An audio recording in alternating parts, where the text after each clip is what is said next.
Hello viewers, మనం ఈ వీడియోలో కేజీఎఫ్ సీక్వెల్ గురించి క్రేజీ అప్డేట్ తెలుసుకోబోతున్నాం. మరి ఆలస్యం చేయకుండా వీడియోలోకి వెళ్ళిపోదాం. కన్నడ సినిమా ఇండస్ట్రీ నుంచి పాన్ ఇండియా సినిమాగా వచ్చిన KGF cinema super duper success ని అందుకుంది. అయితే ఈ సినిమాతో ఒక్కసారిగా పాన్ ఇండియా లెవెల్లో తమ సినిమాను రిలీజ్ చేసి సూపర్ సక్సెస్ చేశారు. ఇక ఇలాంటి క్రమంలో కేజీఎఫ్ కి సీక్వెల్ గా కేజీఎఫ్ 2 సినిమా వచ్చి ఒక ప్రభంజనాన్ని సృష్టించింది. ఈ సినిమాలో హీరో అయిన యష్ తన నటనతో మెప్పించగా, డైరెక్టర్ ప్రశాంత్ నీల్ తనదైన రీతిలో స్టైలిష్ మేకింగ్ తో ప్రేక్షకులందరినీ కట్టిపడేశాడనే చెప్పాలి.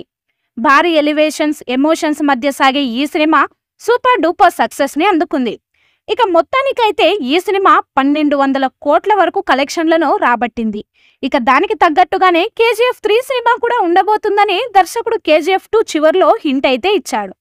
ఇక ఇప్పుడు దానికి సంబంధించిన వార్త మరొకసారి సోషల్ మీడియాలో విపరీతమైన వైరల్ అవుతుంది.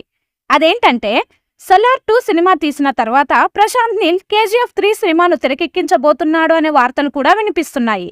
ఇక ఇదిలా ఉంటే డైరెక్టర్ ప్రశాంత్ నీల్ ప్రస్తుతం ఎన్టీఆర్ తో పాన్ ఇండియా సబ్జెక్ట్ తో ఒక సినిమా చేయబోతున్నాడు. ఇక ఈ సినిమా తర్వాత సలార్ 2 చేసి ఆ తర్వాత కేజీఎఫ్ 3 మీదకి వెళతాడు. అయితే కేజీఎఫ్ 3లో యష్ హీరోగా ఉంటాడా, ఇంకెవరైనా కొత్త హీరోను తీసుకొచ్చే ప్రయత్నం చేస్తున్నారా అనే వార్తలు కూడా వినిపిస్తున్నాయి. ఇక మొత్తానికైతే కేజీఎఫ్ 3 సినిమా మాత్రం పక్కాగా ఉంటుంది అని అభిమానులు ఇప్పటికే పండగ చేసుకుంటున్నారు. ఇక ఇదిలా ఉంటే ప్రశాంత్ నీల్ ఎన్టీఆర్ తో చేసే సినిమాను తొందరలోనే సెట్స్ మీదకు తీసుకెళ్లే ప్రయత్నం అయితే చేస్తున్నారు.